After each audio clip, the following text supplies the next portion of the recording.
দ্বিতীয় বিশ্বযুদ্ধের সময় অত্যাধুনিক অস্ত্রসজ্জিত নাৎসি সেনাবাহিনীকে কার্যকর অথচ সস্তা অস্ত্রের বিপুল ব্যবহারের মাধ্যমে পরাজিত করেছিল রাশিয়ানরা।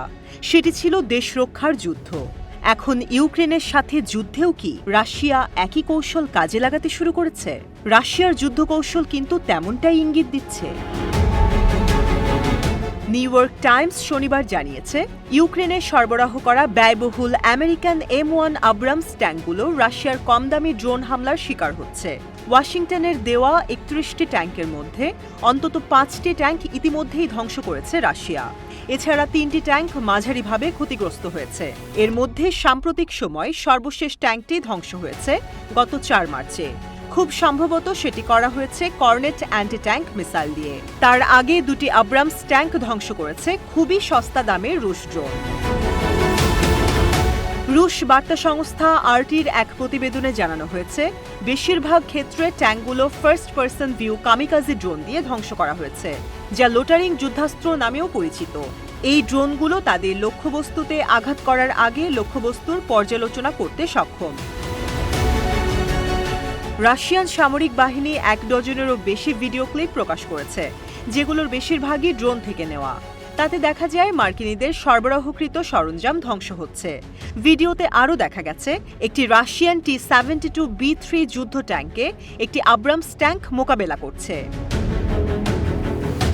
নিউ ইয়র্ক টাইমস জানায়, বিশেষজ্ঞরা বলছে ট্যাঙ্কগুলো ধারণার চেয়ে আরও বেশি সহজে ড্রোন বিস্ফোরণের মাধ্যমে ধ্বংস করা হয়েছে। অস্ট্রিয়ান ইতিহাসবিদ এবং সামরিক বিশেষজ্ঞ কর্নেল মার্কাস রেইসনার বরাত দিয়ে প্রতিবেদনে বলা হয়েছে, তিনি পরিস্থিতিটিকে অবিশ্বাস্য বলে বর্ণনা করেছেন। গবেষণাপত্রটিতে রাশিয়ান ইউএভিগুলোকে অত্যন্ত নির্ভুল কম খরচের ট্যাঙ্ক কিলার হিসেবে বর্ণনা করা হয়েছে।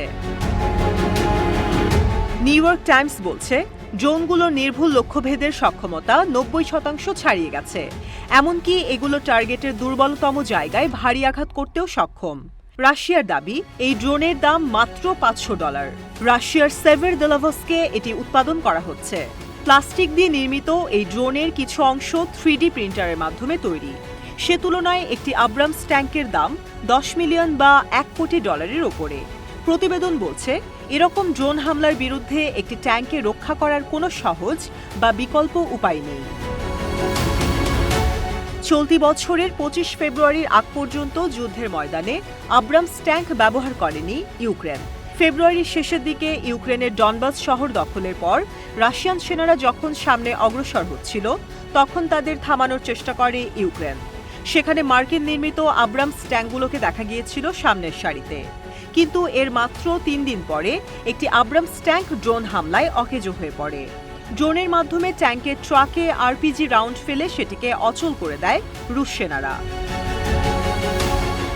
বলা হচ্ছে, মার্কিন সেনারাও আব্রামস ট্যাঙ্ক ব্যবহার করে, তাই এ সাঁজোয়া যানের গোপনীয়তা রক্ষায় দরকারি পদক্ষেপ নিয়েছে পেন্টাগন। ধারণা করা হচ্ছে, ইউক্রেনে পাঠানোর আগে বিশেষত এই ট্যাঙ্কগুলোর বর্ম বা আর্মারের মান কিছুটা কমিয়ে সরবরাহ করা হয়েছে।